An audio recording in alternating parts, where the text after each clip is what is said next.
It's time for ROTD Weekend.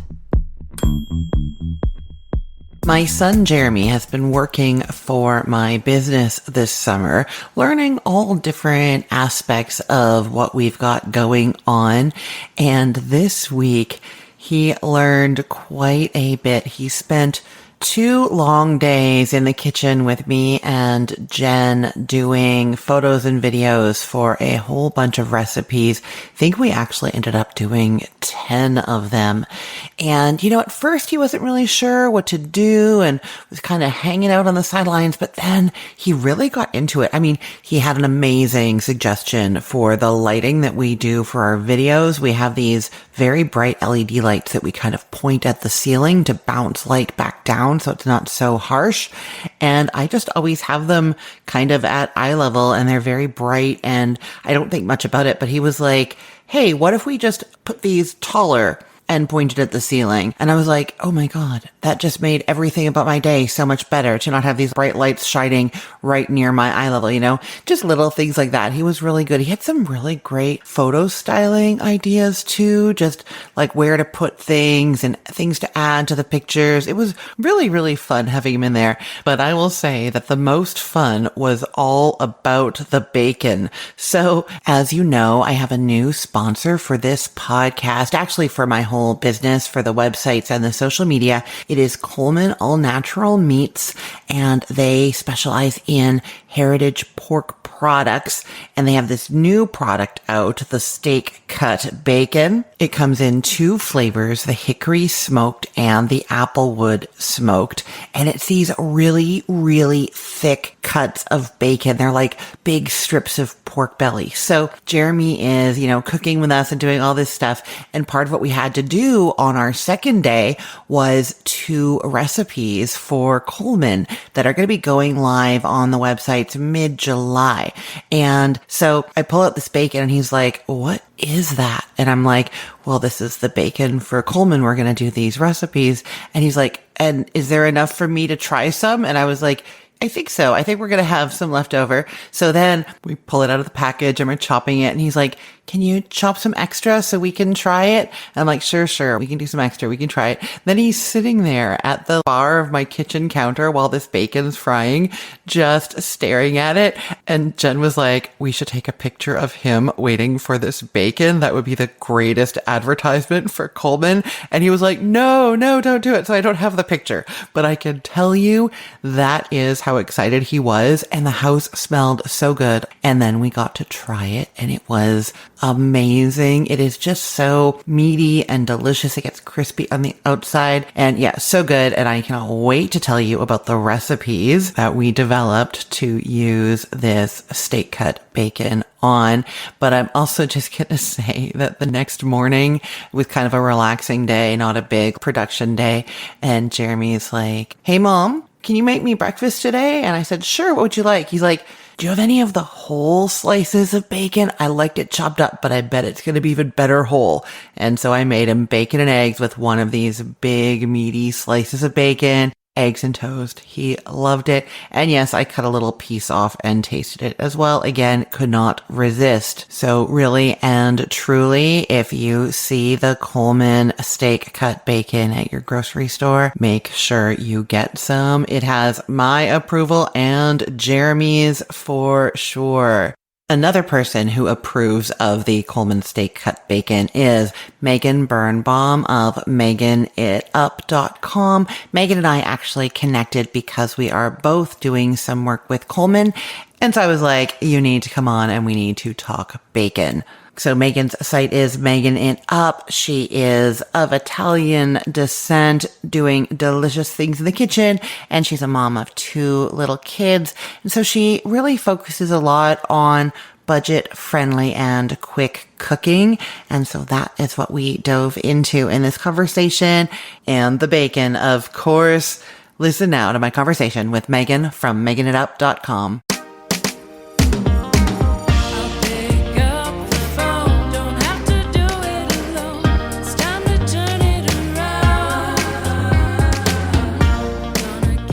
Hello, Megan. Welcome to the show. Hi, thank you for having me. So I know you have some thoughts and advice for people who think they don't have time to cook. What is your first thought on that?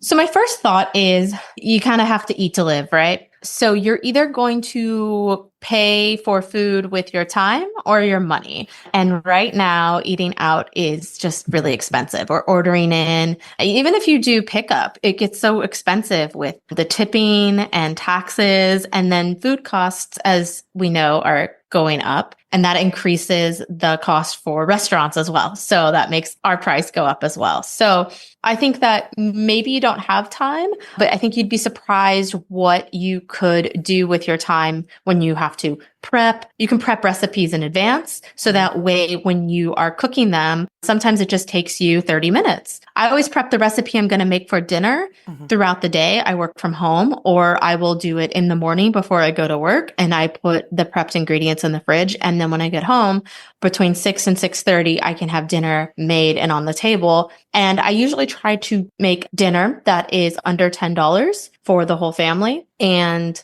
yeah, I know it's shocking. Yeah, sorry, they can't see my face, but you can see my face. Yeah, my sorry. eyes just like bugged out of my head. I have so much to ask you about. So I try to meal plan for 5 nights of cooking at home. And then the average of those meals is about $10 to $15 per meal for my family of 4. And now 2 of my kids are under 4. So they don't eat a lot, but I also don't eat a lot. And my husband doesn't eat a lot. So we're eating small portions, but we plan ahead and I prep ahead. And I know that from 6 to 6:30 is really my time to cook. So I do any sort of prepping ahead of time. And that's kind of how I pay for my time for my food. I use my time wisely. And I'm not paying $75 per DoorDash order or $75 for pickup order. And we're using budget friendly ingredients. So you kind of get to choose whether you're paying with your time or your money. And we choose to pay with time and then be budget friendly. Yeah, no, that makes so much sense to me. And I will say, I think sometimes it feels like it might be saving time going to a restaurant or getting takeout, but it can be just as time consuming. It's maybe more relaxing because you're not on your feet, but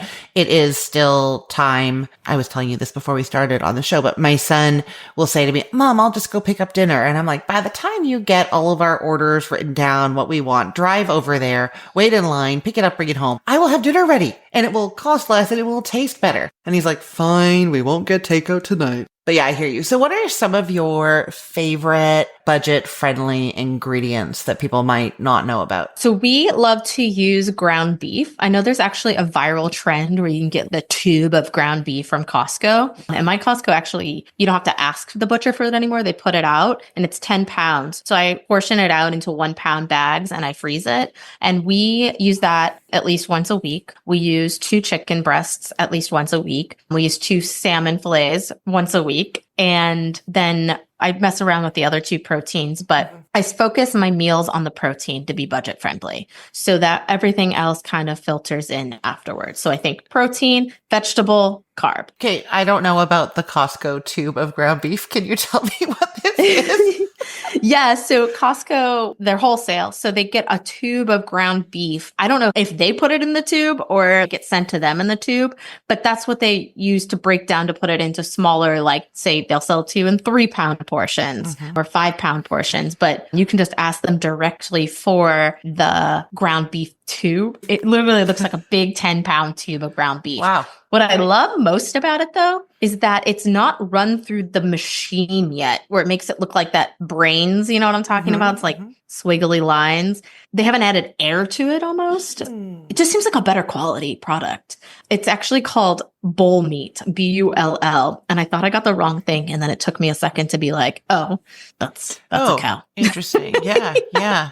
Interesting. That's one of our budget-friendly things. We also get salmon wholesale, and then we cut it into portions, freeze it, and then use that. Chicken breasts come in big sizes at Costco, but I get most of our proteins wholesale, freeze them, and then I plan my meals around using those. Oh, that makes sense. And then you're doing mostly protein, vegetable, carb. So I'm guessing that cuts down a little bit on the meal planning. You're not going as creative, or do you have creative ideas around those three things? Yeah, I get pretty creative around the ideas of them. I don't try to repeat the protein just to keep a variety. So let's just keep talking about ground beef. One of our absolute favorite ground beef recipes is actually a curried ground beef with potatoes and peas. And I'll do that one week. So it's like an Indian beef dish.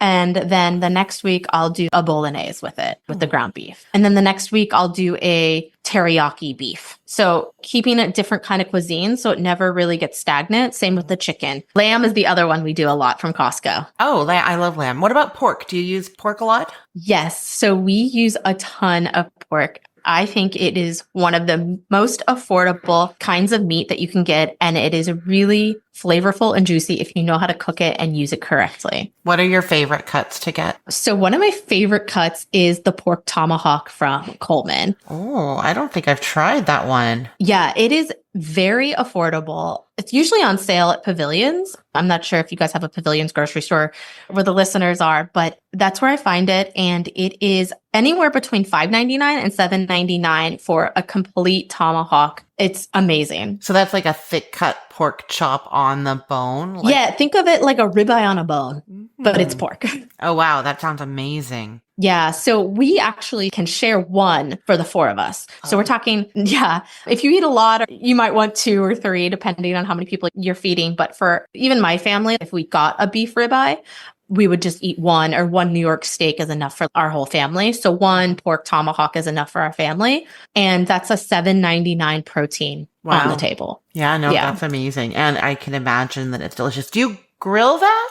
Yeah, I love to grill it. That's my favorite way to make it, mostly because I don't have a pan that could fit the whole thing with the bone. So if you have like a 14-inch stainless steel pan, you're good to go. I don't have one. So the grill is the best way to go. Or a flat top would be good too if you have that for for the inside. For sure. Okay, so yes, 4th of July is coming up. If you need a great grilling idea, I would not skip out on the tomahawk. Oh, that's amazing. Yeah, we do a lot of pork chops here and pork tenderloin, but I don't focus on budget cooking as much, so I'm not sure how much they cost. Well, a pork tenderloin, we use the Coleman pork tenderloin to make carnitas and pulled pork. So pulled pork sandwiches is also a really good option for 4th of July. I actually have a recipe for that. And then same for the carnitas. Both of those are crock pot meals too. So super affordable, makes the meat really tender, really easy to use. So it is 4th of July weekend coming up. And I know you've brought a recipe to tell us about that is perfect for the 4th of July. What is it? It is a peach and bacon pasta salad. Oh my God. Yeah, my favorite thing about this recipe is actually when I first set out to recipe develop it, it was raw peaches. And then I like to bake my bacon, especially if I'm using like a whole pack in a recipe. It's just easier than sitting there and frying and then all the oil. So since I'm baking the bacon, I decided to throw the peaches in as well. And it made the peaches super jammy and extra like juicy. And it's like such a perfect combo with the salty, crispy bacon and then the jammy, juicy peaches. Perfect summer potluck pasta salad. I love that idea. I know we both work for Coleman, so we're a bit of people who love them. Have you tried the steak cut bacon that they have? It is my obsession. Yes. I cannot stop. I cannot. Yeah, me either. BLTs, great. I make a really good pork burger and you put that on top of the pork burger, pork on pork. Oh my God, So that good. sounds amazing. We've just had it for breakfast with bacon and eggs, and it's just such like showstopper. This one. It's like it's bacon. if you're not familiar with what steak cut bacon is, steak cut bacon is a little bit thicker than bacon, but thinner than pork belly. So it's just right down the middle of the road there. It's just like perfect snacking bacon. I don't know. It's so meaty, so good. Yeah, and it gets like crispy on the outside, but still juicy inside. And yeah, I have little lardons that we've been putting on salad. And every time I walk by the fridge, I'm like, I can have one of these. Yeah, I actually have 3 of them in my freezer right now, so I can defrost and have them at any time. I have quite a lot of pork products in the freezer right now. So this peach and bacon pasta salad recipe uses normal cut bacon, right? Yes, and I use a whole pack in there. You could also use the steak cut bacon, but I would cut it before you put it into the oven to cook it. So it's just a little bit crispier on the end, more surface area to crisp up. I love that. Okay, so a whole pack of regular bacon is what the recipe calls for. And yes, you bake it, you were saying. Yeah, I bake it. I think it's at 425 degrees for about 20 minutes. It'll look like it's maybe not fully cooked or crisped up, but trust the process, take it out, let it sit. It'll be nice and crispy. And the peaches are in there at the same time? Yeah, so when I recipe tested it, I tried to put them on the same sheet pan. The bacon takes longer, so I do 2 separate sheet pans. And then for the bacon, I put it on a elevated like grate, so that way the bacon grease kind of drips off of it. And then for the peaches, you're going to want them on the sheet pan so they get jammy and caramelized. Oh. So I would use 2 different sheet pans for those. But since the oven's already on, might as well. And how many peaches? I used 2, but in retrospect, I would wish I used 3 or 4. Okay. So whole pack of bacon crisping up in the oven, and you've got 2 peaches sort of caramelizing in there. Do you have to keep the bacon fat, or are you just after the bacon in this one? You do not need the bacon fat afterwards. You can keep that, strain that, use that, cook your eggs in, however you want to use that. Yes, all the things. I'm working on a salad dressing now that uses the warm bacon fat. It's so good. Yeah, I make a Thanksgiving salad that is a Brussels sprout salad that has bacon in it that uses the bacon fat in the dressing. Oh, that sounds so good. Okay, so you have your bacon, you have your peaches. What happens next? So you boil your pasta. I use bow tie pasta. I like the littler ones, but you can use really any sort of pasta that has some sort of groove, something that will hold the dressing. So like rotini. You just don't want to use like penne. It's just gonna kind of slide right off the dressing. So I use a whole pound of that. I boil it till it's a little al dente. And al dente means to the bite. So it just seems a little underdone, basically. And the reason why you want to do that for a pasta salad is because you're going to rinse it in cold water because you want it to be cold. So you're going to rinse all the starch off. And then when you mix it, you don't want the pasta to fall apart because it's so overcooked. So you just want a little bite left to the pasta. Yeah, that makes sense. And I find also sometimes that the pasta continues to like soaks up the dressing as it's sitting, and then it'll soften even more. So if it's already soft, then you just have mush, which nobody wants. Yes. Except for me. And then your pasta loses shape and You have young kids. Sometimes they like mushy pasta, but my kids have been trained to like al dente pasta. I trained them. They do not like mush. Okay, fine. Fair. I did not train mine. That's because that's just the Italian in me. Absolutely. You have so many great Italian recipes. That's right. I love it. Okay, so cook the pasta. You have bacon, you have peaches, you have pasta. What's next? So we're going to make a really quick dressing. It's like a spicy honey mustard. So it's got honey, mustard, olive oil, red chili flakes, and then you just kind of mix it all together. Super, super easy dressing, but really flavorful. And you can control the spice in it. So it doesn't have to be spicy. I just like a little kick in it. I don't like unnecessary spiciness. So if it adds something, great. And I think the amount that I add adds just a little something, but you can leave it in or out. You can also add a Calabrian chili paste. That's my Italian take on that if you want it spicier. I don't know what that is. So in the south of Italy, they have a Calabrian chili pepper. So it's their regional pepper and it's pretty spicy, but they'll make it into like a paste. At Trader Joe's, it's called bomba sometimes. But yeah, it's just a chili paste. It's very bright red orange. Sometimes they'll use it in vodka sauces, but it's very distinct chili pepper to Italy. Oh, I love it. I'm writing it down right now so I know to look for it. I've never been to Trader Joe's. I know that's so shocking. I've never been to Trader Joe's. So every time it's all the time like, oh, Trader Joe's has that thing. And I'm like, I need to go to Trader Joe's, but then I don't. Yeah, where I grew up in Missouri, they don't have a Trader Joe's. So I always have to remember because I do have so many people that use my recipes there that I try not to reference ingredients specifically from Trader Joe's. But recently I couldn't find the Calabrian chili in my grocery store. So I defaulted to Trader Joe's. Yeah, I have no excuse. Trader Joe's is about a 30-minute drive away, but I just don't tend to go that way very often. And, the odd time that I've been there, I'm right nearby and I'm like, oh, I should go to Trader Joe's today. And then we run out of time. And so it's this it's like almost become a joke now. Like, will she ever get to Trader Joe's? Yeah. I try not to go there. I try to go to international food markets as much as possible. So if I'm trying to get Italian ingredients, I'll go to an Italian market, Japanese market. Nice. But I live in Southern California, so there's a lot of ethnic markets around. I live in rural Central Florida, so there's not a lot of ethnic markets around. Okay, so that's salad dressing, and then you're just mixing them together? Yeah, and then it's kind of whatever you really want to add into it at this point. I like to add feta. I take a mandolin and really thinly slice red onion and add that in as well. So mix that all together, and that's what you get. It's so good. It sounds delicious. I know the caramelized peaches it's like crumbly, crispy bacon, right?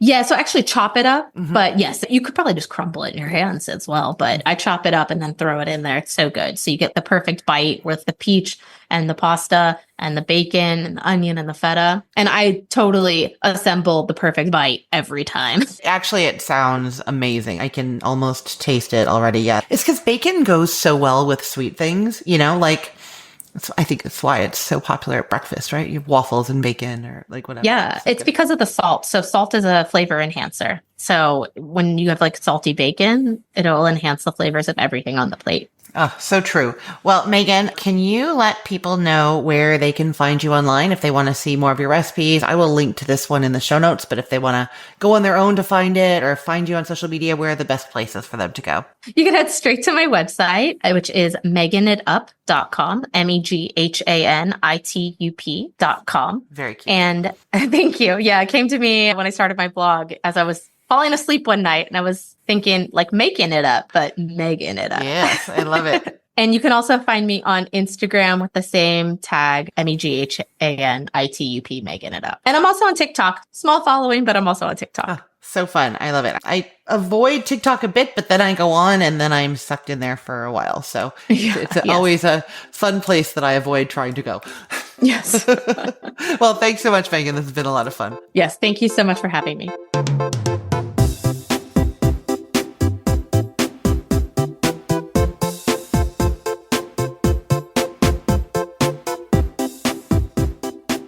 Such great budget saving tips. I need to check out this tube of ground beef. I've never heard of this before. Go and make sure you're following Meghan on Instagram, Megan It Up, or go check out her website, meganitup.com. And that bacon and peach pasta salad. I love the idea of bacon and peaches together. Can't wait to try it. I know you want to try it too. I will link to it in the show notes for you. Thank you so much, Meghan. So in my own kitchen, I am not doing a ton of cooking this week, recovering from those busy cook days with Jeremy and Jen last week and, dealing with editing the photos and videos and starting that whole process. But I am getting in there to finish off some testing for an air fryer fish recipe for like tilapia or whitefish that doesn't have breading, but that still has some texture and looks appealing. That's what I'm trying to do. It's like a bread-free, quick air fryer fish, but still looks delicious and wonderful. So I am working on that. And I can't remember if I've already told you about this. I am doing some pickle brined chicken wings and I've done a couple of tests with them. I want to do another test where I actually put some baking powder in the pickle brine to see if it does that crispy effect that it does when we do it in the other brine that doesn't have the pickle juice in it. So those are two recipes that I am working on this week. As to what is going live on the websites this week, on Monday on Cook the Story, we have the recipe I've been telling you about. This is one of Marty's favorite things. It is a cauliflower salad. The recipe is actually given in two different ways because what he actually just likes is cauliflower with Ken's Italian dressing on it, a little bit of mozzarella and some seasonings. So I'm giving that. And then I'm also doing the recipe that has you like make your own dressing. So you're not just using the bottled stuff. You can go in either direction. They are both delicious. And then on the Cookful on Monday, we have some grilled barbecue chicken thighs. I have to say, I have been working on chicken thighs on the grill like crazy this year. There's been a bunch of marinades, seasoning blends, and then different timings, trying out high heat versus indirect low heat for longer time, doing all of that. And this is my favorite version that involves barbecue sauce. So when you get that nice barbecue sauced up chicken, that is this. And finally, what do I have in store for you on this show this week? That cauliflower salad is on there. Of course it is. And the grilled chicken thighs, barbecue chicken thighs, that is there as well. We're also doing some flanken style beef ribs. That's the Korean cut where you have the long flat piece instead of those big meaty pieces. They are an amazing thing to grill heading towards 4th of July. Keep that in mind. So I'm telling you about the flanken style ribs. Oh yeah. And speaking of grilling, oh my goodness.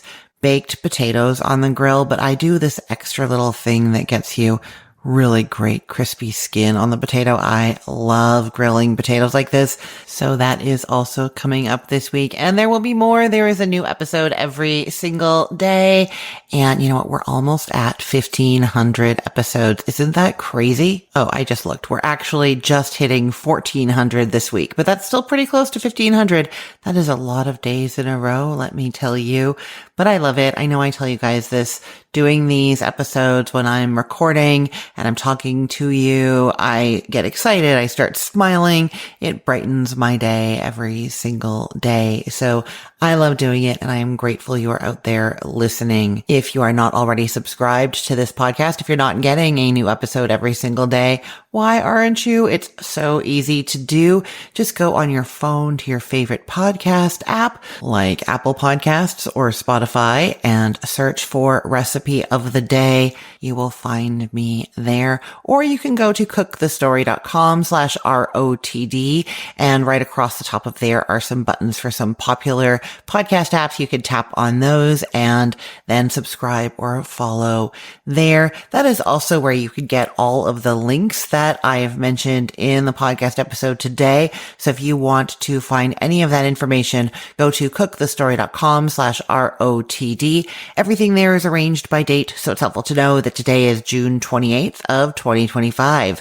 And I want to say a big thank you to you for listening, and a big thank you to Meghan for being such a wonderful guest. Go and check out her recipes, meganitup.com, or on Instagram, meganitup. So many tasty things to find there. And a big thank you to Coleman All Natural Meats and their amazing steak cut bacon.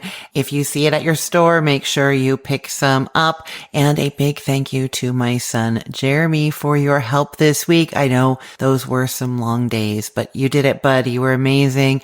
And I really love how much you love that bacon. It was so fun cooking that up and tasting it with you. I am Christine Pittman from cookthestory.com, thecookful.com, the all-new chicken cookbook, and from this podcast, Recipe of the Day. I hope you have a great weekend. Let's get cooking.